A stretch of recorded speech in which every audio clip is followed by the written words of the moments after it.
Sandy, we're having a synopsis and a summary of the State of the Union address the night before last, and I really enjoyed it. I thought it was the best speech that Trump has given in his entire career, and he really hit a lot of issues. You know, when I was in Congress, Jack Brooks, who was a liberal Democrat from Beaumont, told me something. He said, when they say, Mr. Speaker, Mr. President, the President of the United States of America, and open that door, he said, if that doesn't give you goosebumps, regardless who's president, you shouldn't run for re-election. That's true. You know, and that he said that, you know, he's Eisenhower and Kennedy and different people, and Johnson and Nixon, and that needs to give you goosebumps. But if you don't get the goosebumps, you shouldn't run for re-election. I always liked that. And I seldom agreed with Jack, but I think he's right on that. And I think he'd have been disappointed last night about the Democrats and the way they handle things. You know, it takes a while when they bring people in. They'll bring the Senate in. They'll bring the judges in. They'll bring the Joint Chiefs of Staff in. One of them, John Alexander, is an admiral, and he was admiral, and he was captain of the Ronald Reagan at one time. He's a good friend of mine, and was there in his full military uniform. They bring in the Supreme Court judges, as I mentioned, and then the cabinet members come in. And that's always a big deal, and everyone's there. They always designate one cabinet member to be away in case something terrible happens. But last night, or night before last, the behavior of the Democrats was highly unusual. And the reason I thought it's highly unusual is, you know, they don't stand when he comes in. Democrats, I guess that's going to be their tradition from now on, just don't stand. And Republicans, I hope they always give a standing ovation to the president, no matter who it is, whether they're a Democrat or a Republican. And that, but the Democrats didn't stand, and a lot of them wore little uniforms that had sayings on it. One lady had, it was written all over her dress, you know, reject and things like that. And you know, it's kind of looked like it might be 8th grade politics, but I don't know if it's that far advanced. That it was just childish. And but the president said something about police officers and called out the name of one and his widow that was killed in New York, and that Trump had attended the funeral. And then he talked about Lincoln Riley that was raped and murdered by illegal alien and illegal immigrant. And also the lady in Houston that her daughter was raped and murdered. That was tough to watch. I felt it was really heartbreaking to see Lincoln Riley's mother.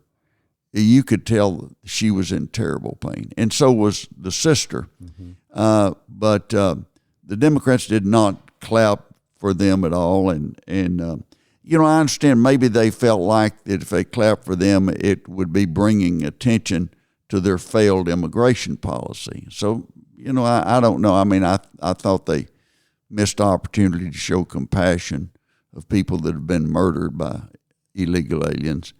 And then they had the opportunity on a young man that was DJ Daniels from Houston. He's 13.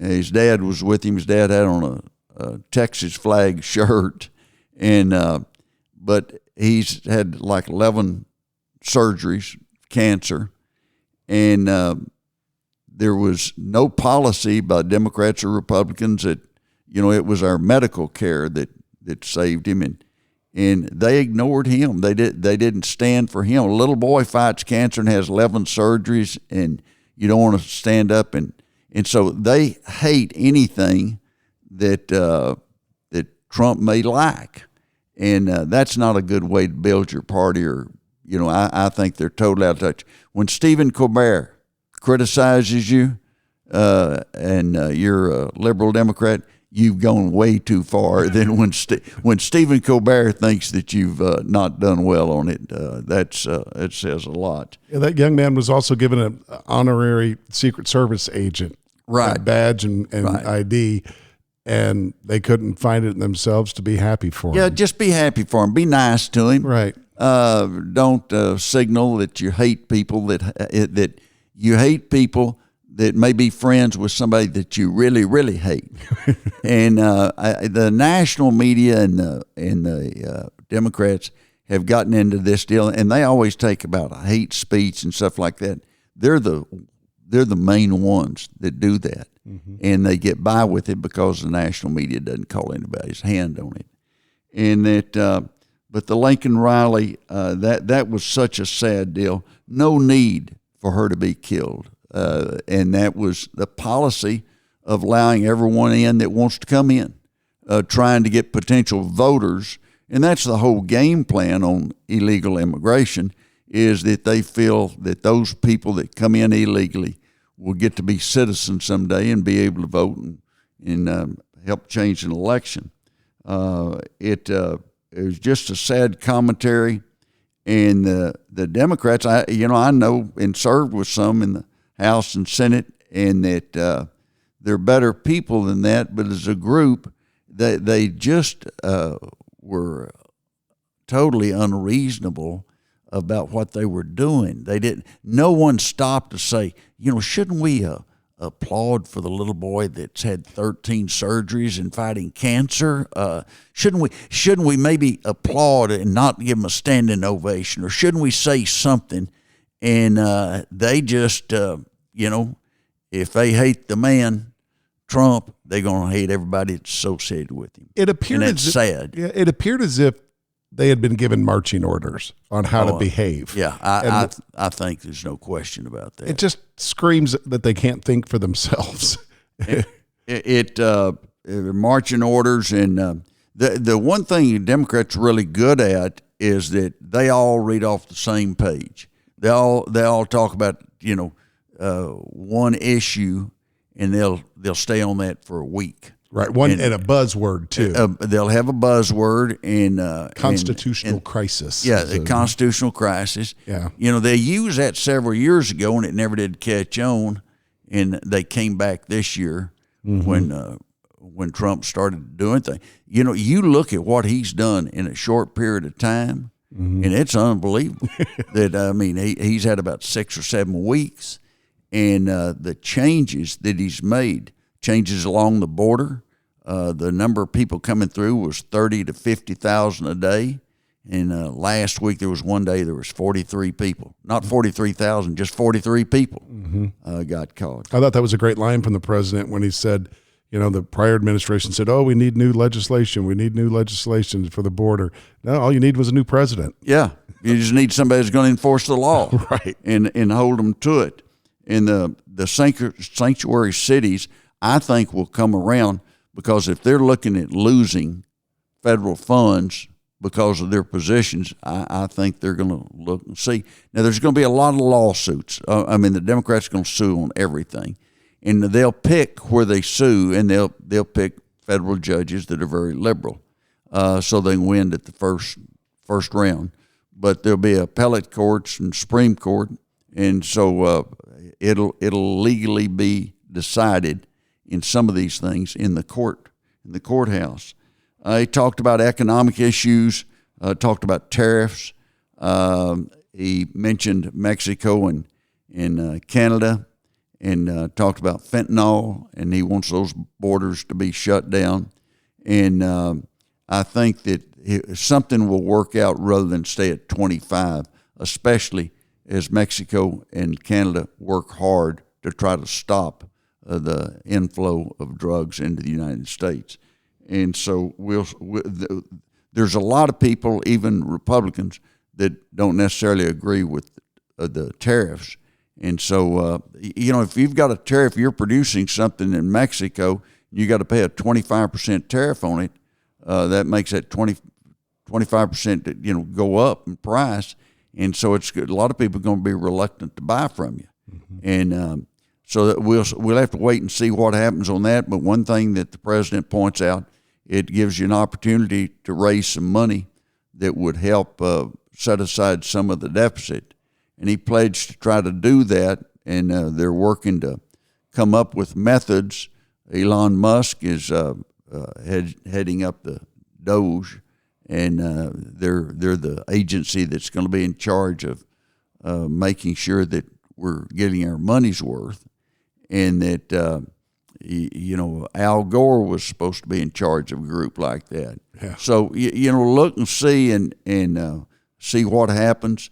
But there'll be a lot of things that'll be litigated as far as Doge is concerned. And then the president, within the last 10 days, 2 weeks, has declared that English is the official language. And that's been controversial. I don't know why it should be controversial, but it's been controversial in some areas for some time. And most of the presidents that were Republican, Bush and others, they've just tried to avoid that issue.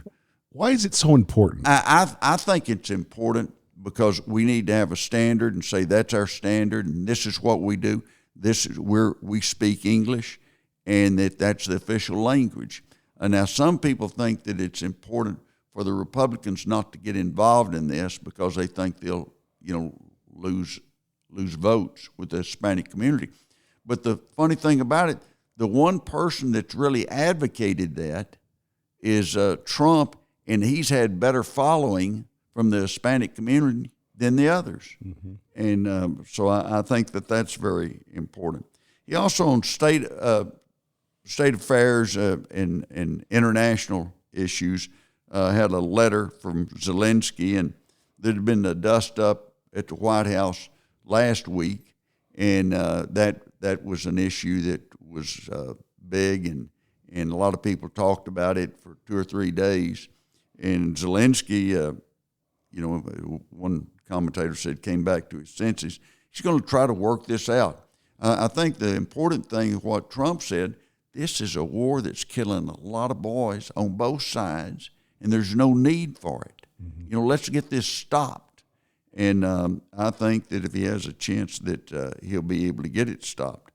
And that Zelensky has now said he wants to come back and he'll negotiate, and that he's not going to get everything he wants, but the president's not going to get everything he wants, but he's trying to stop a war, and that's important.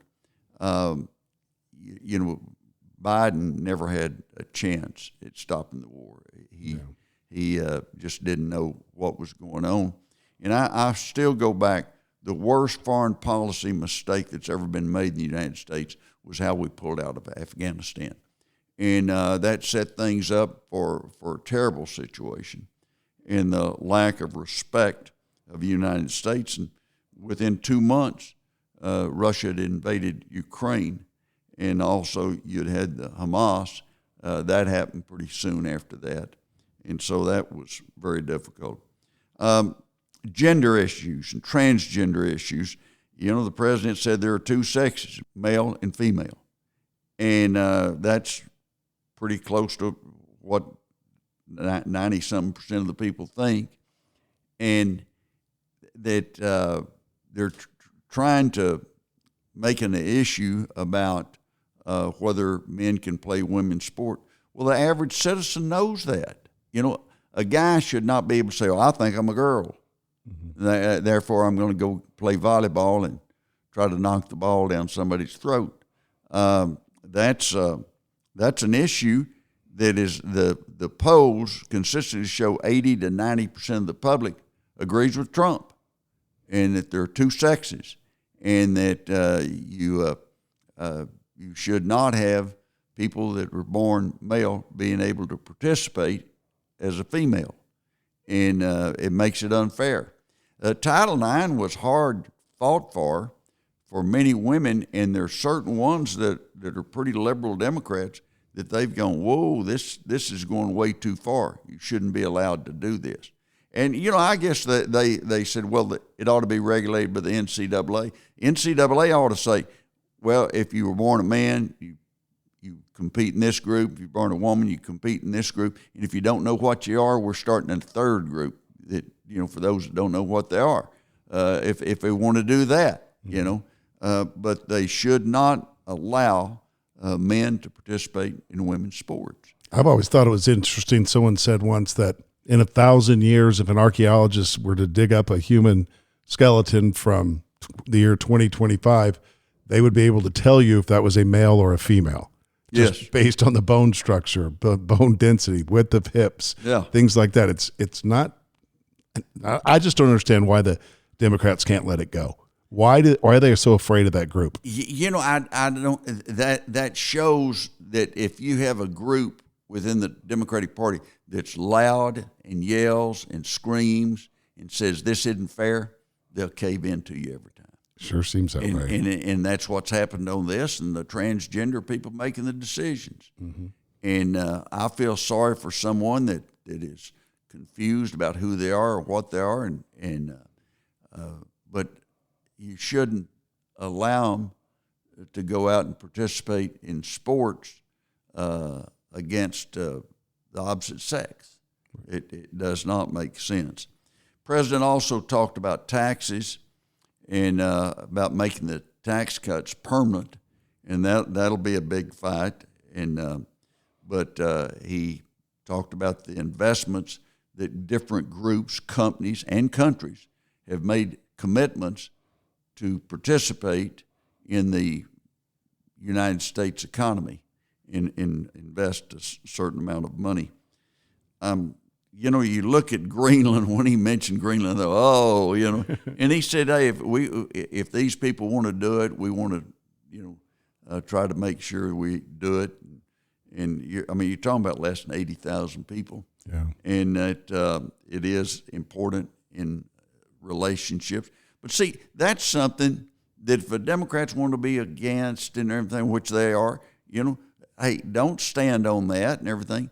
But leave DJ Daniels alone. Yeah. Stand for him, And so if they don't like the tax policy, those are partisan issues.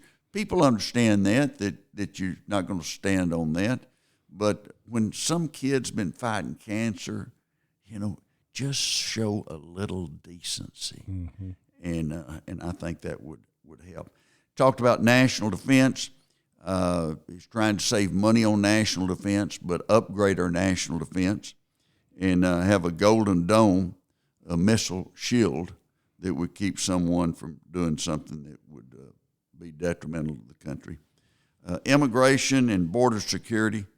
He touched on that and made that a big issue. And I thought that, that's an issue. It goes back to this, that had Governor Greg Abbott not started sending those people in buses to the sanctuary cities, I guarantee you, Trump, he'd tried to make it an issue before, but the national media wouldn't make it an issue. And once those mayors started complaining about it, it became a national issue. Mm-hmm. And so the president's really,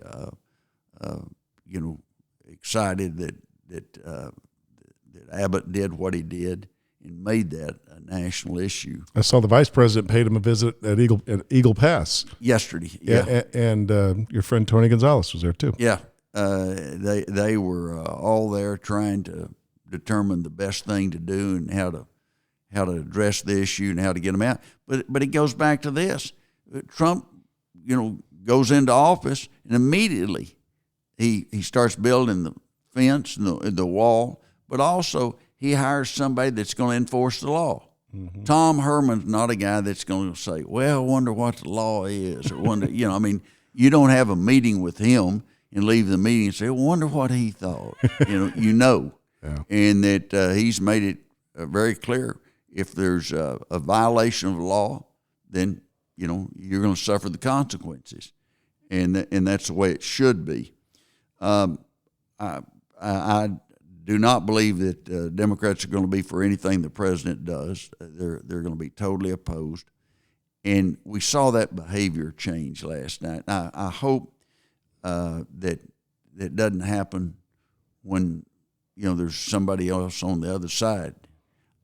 We've had a couple of times in the last 20 years that someone yelled out at Obama or Biden and said liar or something like that. And you shouldn't do that, no matter what. But they didn't continue to rave and rant like Al Green did and get evicted. Do you know Al Green? No, I've never met him. But he's highly partisan, and he's going to be that way every time. Mm-hmm. And so, I don't know that what happens. One of the members of Congress died during the night, Sylvester Turner, who had been a state representative and had been mayor of Houston. And he died during the night after the State of the Union. He was a brand new congressman, correct? Yes. Yeah. But he replaced Hill, who she died of pancreatic cancer. Yeah. Yeah. And, so what do they do now and get that for that seat? What happens? They have another election. They will. You cannot get appointed to the House of Representatives. Oh. You have to run. You can get appointed to the U.S. Senate. Mm-hmm. If you drop the congressmen are running every 2 years anyway. Yeah. And there's 435 of them, so you're not going to miss one. And but in the U.S. Senate, there's 6-year terms instead of 2-year terms. And what happens, the governor will appoint somebody until the next election, and then they have to run. Governor Richards appointed Bob Kruger, former congressman, to the U.S. Senate when Benson took the job as Secretary of Treasury and under Clinton.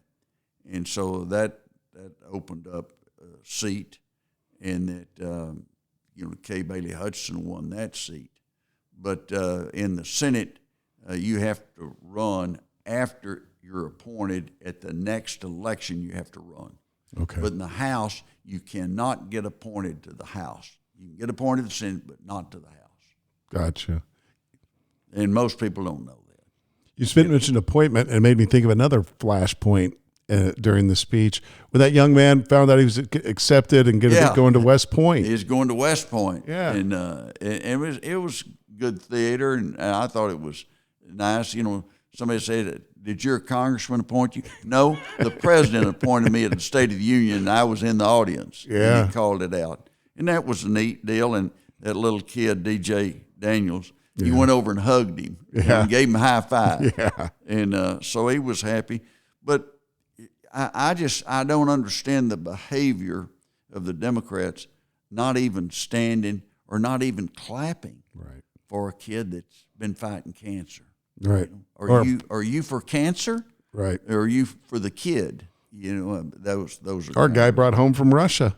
Yeah. A Russian prisoner. Yeah, oh yeah. And they would. They'd had him there for a long time, and that the president Biden he didn't make any headway getting him out, and so it's highly unusual. And Trump is a deal maker. He loves to do deals. And, you've had no one from New York show up and say, well, Trump doesn't do deals or he won't swap and trade with you. He loves that stuff. Mm-hmm. And to him, doing a deal swap on getting the guy out of prison that shouldn't be there and shouldn't have been withheld from getting back to the United States, I think he loves that kind of stuff. And didn't have to pay a bunch of money like we did for Brittany Griner. Yeah. Right? Yeah.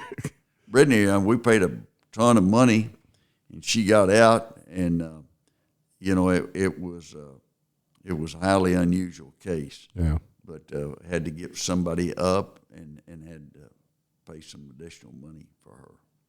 But weapons dealer, that's who we gave up. Yeah. The merchant of death, that's who it was. Merchant of death, yeah. That's right.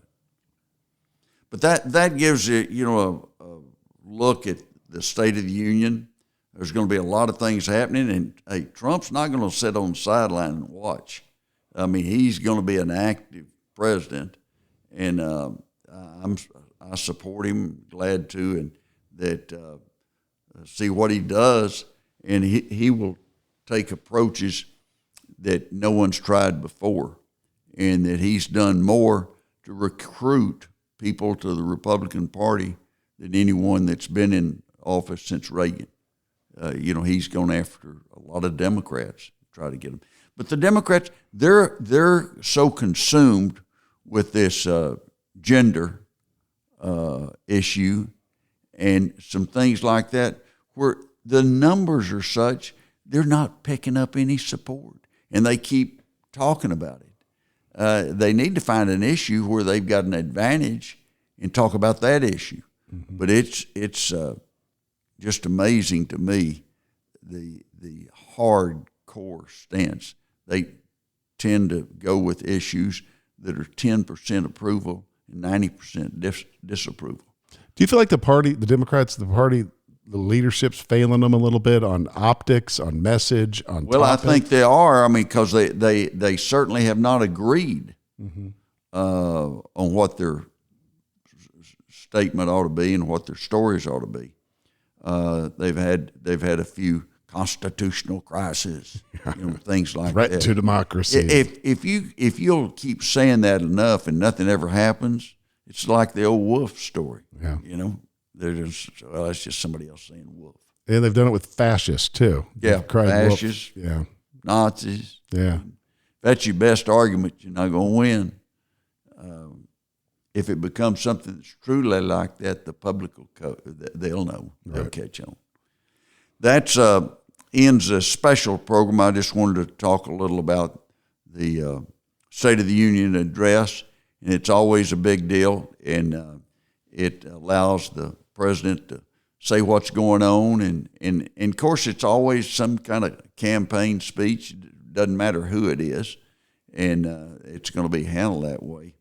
But they've got a lot of issues that came up, and a lot of issues the Democrats just not only jumped on the wrong side, but they jumped on the wrong side, and it shows it's the wrong side, and they're still over there, saying, well, they're only 1% of the people agree with us, but we're going to double it and get it up to 2%. By, it might be interesting too, because the president's got several more of these speeches, State of the Union addresses. How are they going to act at the next one? Or the next one? I don't know. If they catch enough flack, somebody in the group's going to say, if they introduce some young kid that's been fighting cancer, we ought to stand up. Yeah, when they lose David Axelrod last night, who said that was a disaster for the Democrats.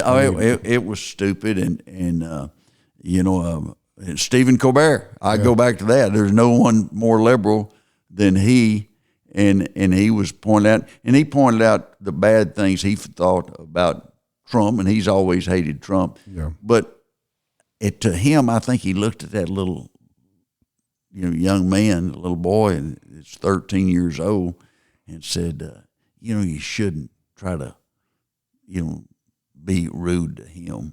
Yeah. He didn't do anything. Yeah.